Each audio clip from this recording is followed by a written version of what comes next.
სახელმწიფოს კუთვნილი 403,000 ლარის თაღლითურად დაუფლების ფაქტზე დაკავებულებს ბრალი ოფიციალურად წარედგინათ. საქმე ეხება დიდი ოდენობით თაღლითობას, დიდი ოდენობით თაღლითობაში დახმარებას და ყალბი ოფიციალური დოკუმენტის დამზადება გამოყენებას. გურია ენერჯიის დაკავებული დირექტორი დომინის უფლებით სარგებლობს ბრალს არ აღიარებს საზედამხედველო კომპანიის თანამშრომლები. მარიამ ქართველიშვილი გიამბობთ. დარიელ მურუსიძე სამი ბრალდებულიდან ერთ-ერთია, ვისაც სახელმწიფო უსაფრთხოების სამსახური გზის დაგების ტენდერიდან მითვისებულ 100,000 ლარს და თაღლითობაში დახმარებას ედავება. მურუსიძე საზედამხედველო კომპანიის თანამშრომელია, რომელმაც გამოძიების ინფორმაციით არაჯეროვნად შესრულებულ სამუშაოებზე ყალბი დასკვნა დაამზადა. ბრალის წარდგენის შემდეგ თქვა, რომ თავს დამნაშავედ არ ცნობს.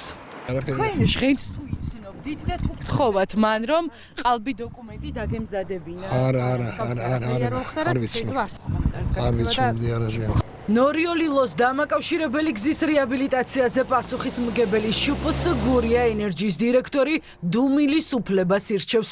მამუკა ჟღენც გამოძიებისთვის არც ჩვენება მიუცია და არც პოზიცია დაუფიქსირებია. სად გაქრა ბიუჯეტიდან გზის დასაგებად გამოყოფილი მილიონებიდან 403,000 ლარზე მეტი. საქმის მასალებით ირკვევა, რომ სამუშაოს პროცესში საფარისთვის ქვა ღორღი უნდა შეესყიდათ და გამოიყენებინათ, თუმცა გზის გამაგრებისთვის მასალა არ შეიძინეს, გზა კი უკიდურესად უხარისხოდ დაიგო.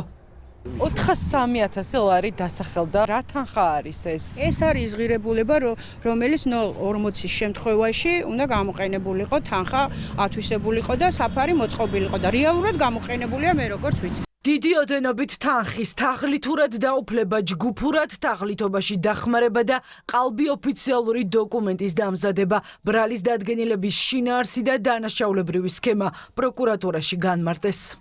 გარდაბნის მუნიციპალიტეტში ნორიოლილოს დამაკავშირებელი საავტომობილო გზის სარეაბილიტაციო სამუშაოების შესრულების პროცესში შპს გურია ენერჯის 100%-იანი წილის მფლობელი ტენდერის შესრულებაზე კონტროლის განმახორციელებელი საზოგადოების მენეჯერების დახმარებით ყალბი ოფიციალური დოკუმენტაციის შედგენა გამოყენების გზით მოტყუებით დაეუფლა საქართველოს რეგიონალური განვითარებისა და ინფრასტრუქტურის სამინისტროს კუთვნილ 403,095 ლარს, რამაც დიდი ოდენობით ზიანი გამოიწვია და არსებითად შეილახა სახელმწიფოს კანონიერი ინტერესები. შპს გურია ენერჯიის დაკავებული დირექტორი, ასევე თაღლითობაში და ბიუჯეტის ფულის მითვისებაში ბრალდებული ზბიჭიკო პაიკიძის ბიზნეს პარტნიორია. პაიკიძეს და ჟღენც საერთო ბიზნესი და კომპანია აერთიანებთ. ორივეს 2021-2023 წლებში ჩადენილ სავარაუდო დანაშაულს ედავებიან.